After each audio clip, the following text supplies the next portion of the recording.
back to my channel. For those of you who don't know me, I'm Rachel, the owner of the Eclectic Cottage in Spokane, Washington. Today's Tuesday, which means a flip video, and what I have for you today is a furniture flip. I have had this little entry table, I guess you could call it, sitting around in my cottage for a while now. It had become my clutter catcher while I tried to figure out what the heck I wanted to do with it. And I finally decided that since I had recently gotten my DIY order in and I had gotten the brand new colors from Jamie Ray Vintage, the new Cottage colors, that I would try those on this piece. And so that's what I did. So you'll see in the following video, I painted it white. I believe the white color's vintage linen. And then I painted it gray. And I believe the gray is called Gray Skies. I will check, and at the end of the video, I will let you know for sure. So I hope you enjoy the video. I hope you like the way the piece turned out. Honestly, I was a little skeptical at first when I started. I knew kind of the direction I wanted to go, but I really wasn't sure with these new paints and everything if I was actually going to get there, but I think I did. So let me know what you think at the end of the video, and I hope you enjoy. So the first step in painting any project is to give it a really thorough cleaning. So here I am using my crud cutter first, and then misting it with some clean water and trying to get all the crud cutter and any leftover residue off, and just making sure that there aren't any goobers or sticky spots or lint or dust left on the piece before I start painting. All of that can have an effect on how your finish turns out.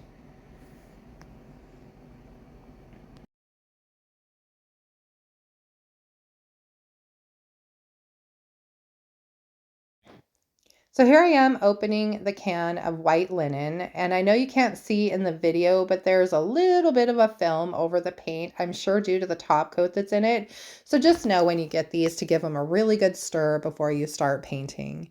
Now, a few things I noticed about this paint as I was using it. Number one, there is definitely a little bit of an odor to it. Nothing that would require you to take it outside, but if you're really sensitive to smells, you probably want to use it in an open area. Number two, it is thinner and not sticky like regular DIY paint, so it moves over your piece pretty easily. The only thing with that is that it tends to want to drip just a little bit, and it can run pretty easily. And the other thing I noticed was in a couple of the corners it would pool. So just be aware as you're painting to be on the lookout for any of that, because the last thing you want is for those drips or runs to dry, especially since this paint already has the top coat in it, and that will make it a little bit harder for you to try and get rid of those at the end. You can see as I'm putting the second coat of paint on that I'm getting much better coverage this go around than I did the first time.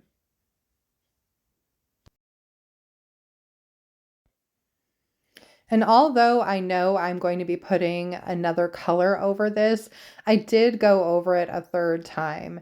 And honestly, if I were going to be leaving this white, I probably would have hit it in a few places with a fourth coat of paint. I think just because this paint is a little thinner and I'm going over such a dark color, it would have required almost 4 coats of paint.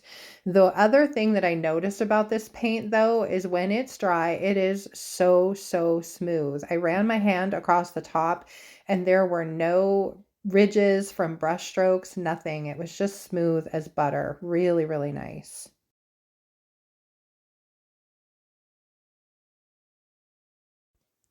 Once the white paint is completely dry, I am going over it with Gray Skies. Now, I wasn't really sure which color I was going to use, but the decoupage paper that I want to put on the front of the drawer has a color in it that is really close to this gray. And honestly, gray isn't normally a color that I reach for on a regular basis. But I do really love this particular gray. It's a nice medium gray. It has some good depth to it. It doesn't have any weird green tints or purple tints to it. It's just a nice gray. And here I am putting it around, just trying to paint very carefully around those little insets in the drawer because that's where I want the decoupage paper to go. So I'm using my little brush and just going over it pretty slowly and carefully.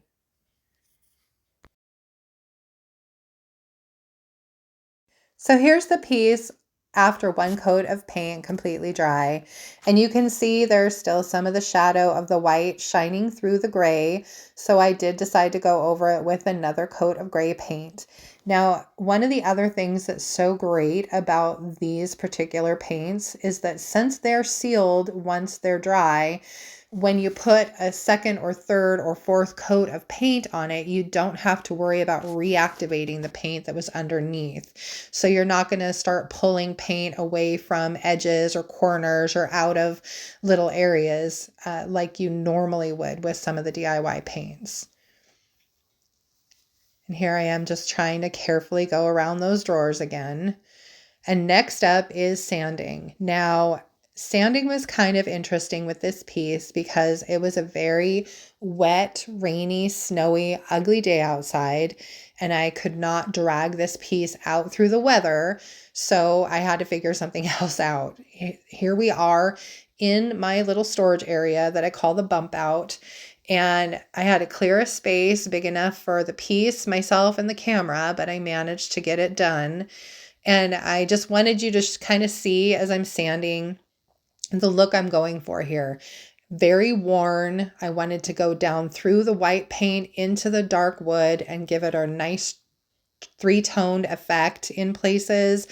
I really roughed up the edges. I distressed everything. I really kind of wanted this piece to feel used, a little grungy, patinaed from time, just it's like something that had been around for a little while. Take it away from the very shiny new piece that it looked like when I started.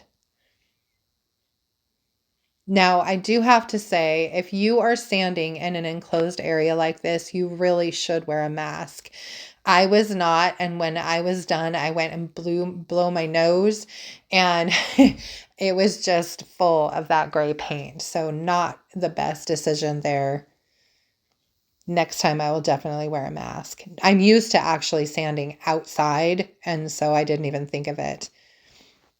Next up is waxing. Now, this piece is sealed, which means I really don't need to go over it with wax, but I wanted to use the dark wax to give it more of that grungy aged patina that I was going for. On a normal piece with regular DIY paint, if you were going to put down dark wax, you'd really want to do the clear wax first. The reason being is the clear wax makes the dark wax just move around a little bit easier. It makes it easier to work with, and so that it doesn't really go on your piece too thick in any one area.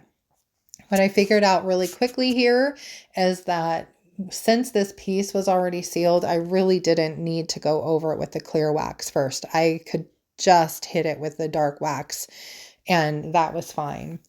I did try with the clear wax here, and I liked it better in the areas where I didn't clear wax it.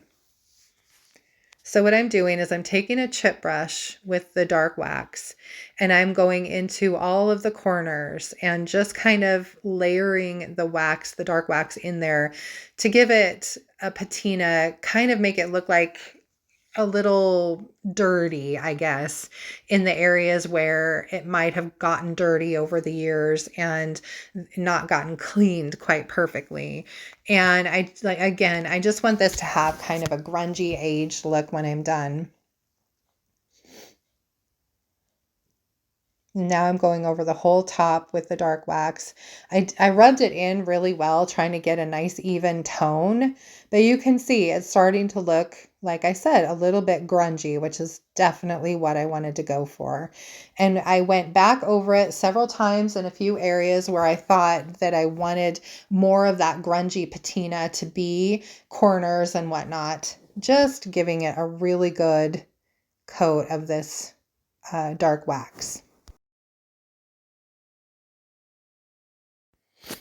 As you can see, as I'm finishing this piece, I did paint and finish the back of it, just in case somebody wanted to use this as a kitchen island or coffee bar, somewhere where you were actually going to see the back of it. I just wanted to make sure the whole piece was finished. And here I am measuring the little insets for the decoupage paper, trying to be as accurate as I possibly can so the paper fits in there nicely and doesn't show any of the white around the edges. Measure twice, cut once. So here I am very carefully trying to get those pieces as perfect as possible.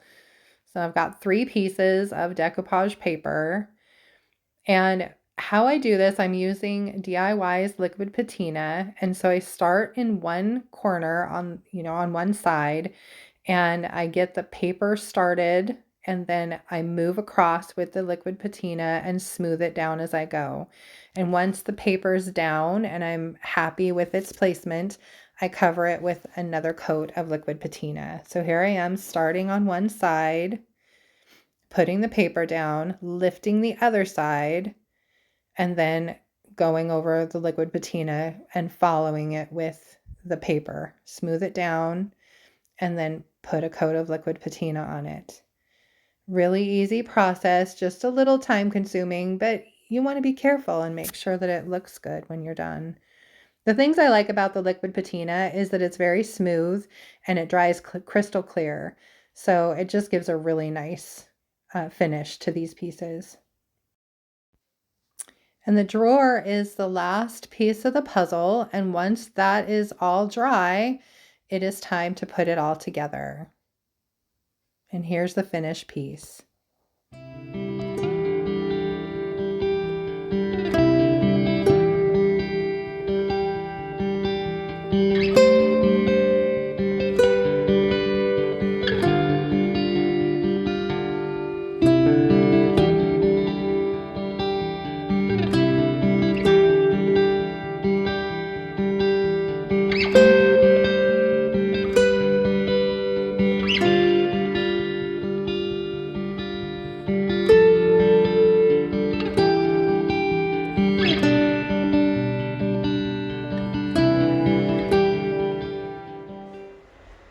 So what did you guys think of today's video and the makeover of the little table?